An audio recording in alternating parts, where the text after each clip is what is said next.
In previous podcasts, I've hinted at when we're assessing our family screen use that we're assessing our children's use, but we're also stepping back and looking at our own use. How do you enforce recreational screen use? And again, we define that as the amount of time that we are distracted or looking at a screen for entertainment or recreational purposes. How do we enforce that with our children when maybe it's a problem for the adults in the household also? For sure, the effects of excessive screen use on the developing brain of a child or a teenager are significantly greater than those effects on an adult. But there are still some challenges. While your brain might be able to handle that excessive use, it's important to really think about how your relationships are handling that excessive use. So I want to invite you to think about times when you were in conversation with others and they were plugged in. Maybe you were talking to a friend and they were on their phone. And how did it feel to you that you really weren't somebody that they valued enough to give you their undivided attention? How did it feel to have a conversation with maybe your partner or someone else and they asked you to repeat what you said because they really weren't listening because they were on their phone or watching a program? And have you ever been frustrated by that? Have you ever been told by the people in your life that you can be frustrating sometimes because you're plugged in all the time or because you seem distracted when you're on your device, and they might get frustrated? I certainly hear about that from both kids and parents in my work who get frustrated by the other members of the family who seem to put more value into their devices than they do into the relationships. And so it's something that you might want to just think about. If this is a concern for you, please keep listening.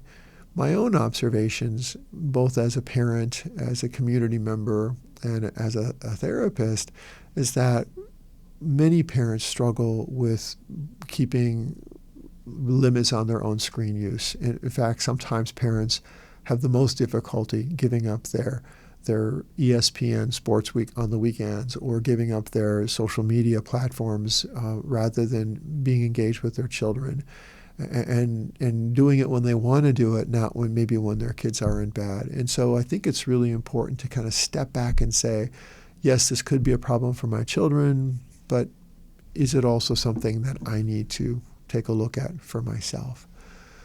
So the first thing I think would be important, and I'm sure you've heard this before, but for our children to really learn, we as parents need to practice what we preach. It's one thing to say, do as I say, but not as I do. Kids fairly quickly learn that that doesn't have a lot of weight.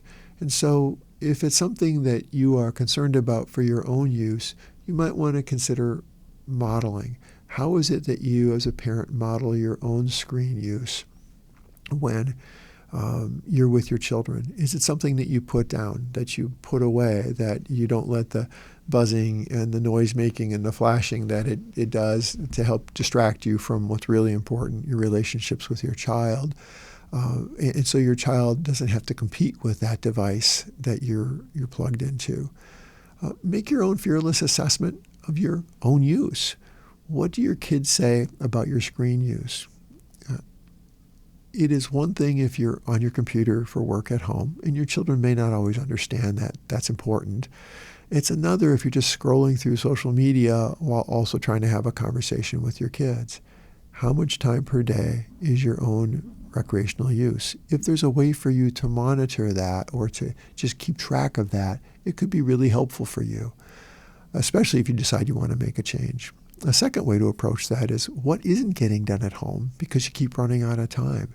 And if you are running out of time, and many of us as parents have way too much on our plate, is your entertainment screen use contributing to that time crunch? Is it something you could do less of or do at a different time to get the work done each day? As a way to look at this still differently or maybe more meaningfully, what are your own favorite memories of childhood? One of the favorite things I used to do when I taught parenting classes is I would go around the room and ask parents what their very favorite memories were of their own childhood. And people would tell amazing stories of going camping or having an outside bonfire in their backyard or playing board games or having sleepovers or watching for shooting stars or catching fireflies or just things that were memory building. And no one would ever say sitting and watching a movie together, or unless it was at a drive-in theater, or playing video games. People didn't identify those things as their favorite memories. And so I can't say that recreational screen time is bad.